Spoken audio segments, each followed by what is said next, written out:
I didn't almost die on a mountain. I didn't get lost in a foreign country. But I did nearly vanish because of someone I met online. And the scariest part? She never existed. I was traveling alone that spring, bouncing between unfamiliar towns, unfamiliar faces, unfamiliar streets. When you're on the road long enough, loneliness sneaks in quietly. So one night, in a small city I didn't know well, I opened a dating app just to talk to someone. That's when I matched with her. Her name was Rachel. Normal photos, normal bio, marketing job, loved hiking, no filters, no thirst traps, no pressure. She didn't flirt aggressively, she didn't rush anything. If anything, she felt safe. And that's what lowered my guard. We talked for days while I moved from place to place. Coffee shops, hotel rooms, late-night walks through quiet streets. She always replied calmly, thoughtfully, never asked for my location, never asked for photos, nothing creepy, nothing strange. Until the night we decided to meet. She picked a restaurant in a quiet part of town, somewhere locals went, not tourists. That should have been my first warning. I arrived early, texted her that I'd parked. No response. 5 minutes passed, then 10, then 20. The hostess asked if I wanted a table. I told her I was waiting for someone. She checked the system. No one under that name, she said.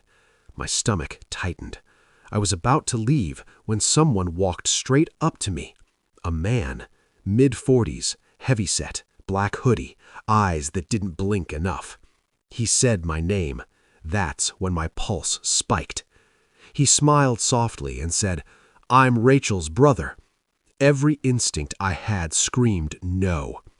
He explained that Rachel was sick, too embarrassed to cancel, that she lived nearby, that she wanted me to come with him. I asked why she didn't text me herself. She tried, he said. Her phone died. He wasn't aggressive. He wasn't loud, which somehow made it worse. I told him I'd just walk. He said the sidewalks were icy. I asked for the address. He said it'd be better if he showed me. That was the moment my body decided before my brain did. I stepped back, told him I'd reschedule, started toward the door. He blocked my path. Not forcefully, just enough. And quietly, almost gently, he said, "She'll be upset if you don't come." For 3 seconds, no one spoke. Then he stepped aside. "Have a good night." It didn't sound like a goodbye. It sounded like a promise. I left fast, locked my car instantly, and as I pulled away, he was standing outside watching me. I told myself it was just a misunderstanding, that travel makes everything feel scarier than it is. Then, hours later, my phone buzzed. A message from Rachel. "Why didn't you come?" And when I told her what happened, she replied instantly, "I don't have a brother." That was the moment the trip stopped feeling like an adventure and started feeling like a hunt. I reread her message 5 times. "I don't have a brother."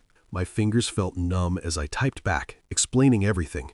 The man, the hoodie, the way he knew my name, the way he tried to lead me somewhere else. 3 dots appeared, then disappeared. She never replied. I tried to sleep, telling myself it was just some sick prank. The traveling solo messes with your head. But around 1 a.m., my phone lit up again. Security alert. Someone tried to log into my email. 2 minutes later, my bank app. Then Instagram. All failed attempts, all back to back. Like someone was testing doors looking for one left unlocked. I changed every password, turned on 2-factor authentication, locked everything down. Only later did I realize whoever it was already knew too much. The next morning, I opened the dating app. Rachel's profile was gone, deleted, as if she had never existed. Around noon, I got a text from an unknown number. "You should have come with me." My chest tightened. I blocked the number. Then another message came in from a different area code. "We waited." Another number, another message. "You made it harder." Then one came through that made my blood run cold. It used my full legal name. Not the name on the app, not the nickname I use while traveling, my real name. That night, back at my temporary apartment, someone knocked on my door. Once. Soft. I froze on the couch, barely breathing. A second knock followed, harder. I didn't answer, didn't move, didn't even blink. I checked the peephole, no one there. But a few seconds later, I heard heavy footsteps walking away, slow, deliberate, like whoever it was knew exactly how scared I was. The next day, I called the restaurant, asked if anyone matching that man's description had checked in. They said no. Then the hostess hesitated and told me something else. One of the servers had noticed a man in a black hoodie pacing outside the restaurant for almost an hour, before I even arrived. He wasn't looking for Rachel, he was waiting for me. I reported everything to the police. They couldn't trace the numbers. No crime, technically. So I did what most travelers do when fear sets in. I tried to disappear first. Deleted the app, changed my number, moved locations. For about a week, everything went quiet. Then, one night while taking the trash out behind the building, I noticed something tucked under the dumpster handle. A folded piece of paper with my name written on it. Inside was a printed photo. Me, standing inside the restaurant lobby, looking down at my phone, taken from outside the window. On the back, one word was written. You. And that's when I realized this wasn't just a catfish story. It was a travel horror story where I was never supposed to leave that restaurant alive.